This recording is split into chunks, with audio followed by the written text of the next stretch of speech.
Story का title है the hunted night. ये स्टोरी स्टार्ट होती है अमेरिका में। हस्बैंड वाइफ रहते थे, लेकिन जो उसका बीवी थी वो सीईओ थी वो कंपनी की, लेकिन उसका अफेयर चल रहा था। वो असिस्टेंट से उसका अफेयर चल रहा था। तो ऐसे ही अपने हस्बैंड को चीट पर एक ट्रिप के द्वारा उन लोगों को कहाँ जाना पड़ा। ट्रिप के तो जब उसके हस्बैंड ने फिर से कॉल किया तो बोले हाँ हम घर पहुंचे, लेकिन अभी फ्यूल खत्म हो गया। अब फ्यूल बढ़ाने के लिए उन लोग एक फ्यूल पंप ढूंढ रहे थे। फ्यूल पंप दिख गया, स्टोर के बाजू में था। जैसे ही वो लेडी स्टोर के अंदर घुसती है, उसको कुछ सामान भी लेने का था, तो उन लोगों ने फ्यूल व्यूल बढ़ाया और स्टोर के अंदर सामान वामान लेने जा रहे थे सुबह के लिए। उन लोग का फ्लाइट थी ना सुबह की।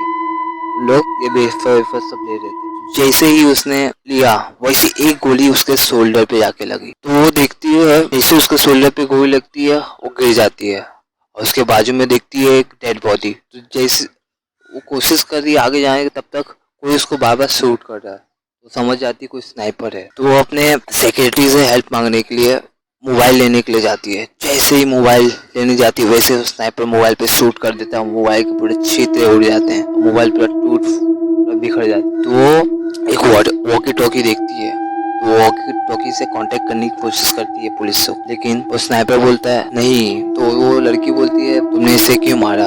ये बोली ये मेरी वाइफ है और इसने मेरे साथ ऐसा चीट किया था। तो वो सोच रही थी वो लड़की ये तो मेरी कहानी के जैसा ही है। लेकिन फिर उसके बाद उसने उसका जो पर्सनल असिस्टेंट हो रहा है वो सोचता इतना टाइम हो गया कब आएंगे इन लोग। तो अपने मैडम को ढूंढने के लिए स्टोर के अंदर जाता है, लेकिन जैसे ही मैडम बोलने वाली रहती है कि स्नाइपर है, तब तक एक गोली उसके नेक पे लगती है और वो गिर जाता है। Second story. और फिर दूसरा गोली उसके जस्ट आंखों पे लगती है और उसका असिस्टेंट मर जाता है।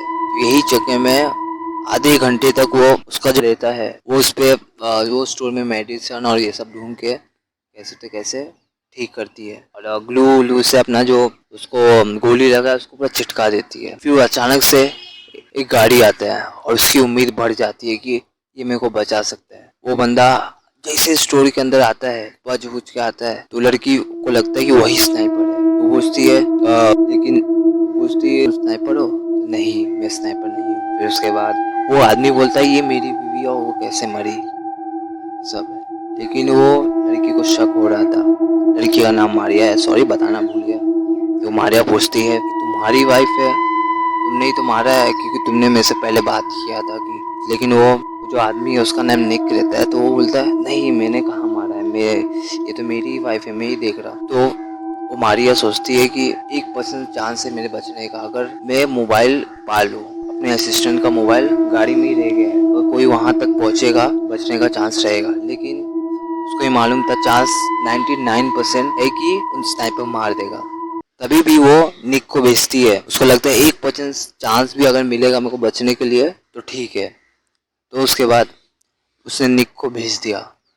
निक जैसे ही गाड़ी के अंदर घुसता है, स्नाइपर ने सिर पे अटैक किया और वो ऑन द स्पॉट्स गाड़ी में ही मर गया। तो अभी मारिया सोचती है जब ये इसका हस्बैंड है तो स्नाइपर कौन है। और स्नाइपर ये क्यों बोला कि ये मेरी वाइफ है और ये है। फिर अचानक से वही टाइम पे उसका हस्बैंड आ गया और बोल रहा है तुम यहाँ क्या कर रहे हो, छोड़।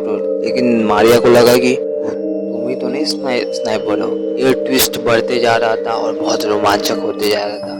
पता ही नहीं चल रहा था कौन स्नाइपर है और कौन क्या है। लेकिन उसका हस्बैंड आता है, पता नहीं नहीं ये वो। फिर जैसे ही गोली की आवाज स्नाइपर मारना भी छोड़ दिया था उसको, और मारिया को शक हो रहा था। जैसे ही मेरा हस्बैंड आया और गोली वोली फायर और होना नहीं हो रहा है ये वो, मतलब सोच रही थी कैसे। फिर उसके बाद उसने पुलिस को फोन किया, उन लोग घर पे निकल गए। पार्ट 2 में मिलते हैं दोबारा। अगले स्टोरी के लिए वेट कीजिए दोस्त।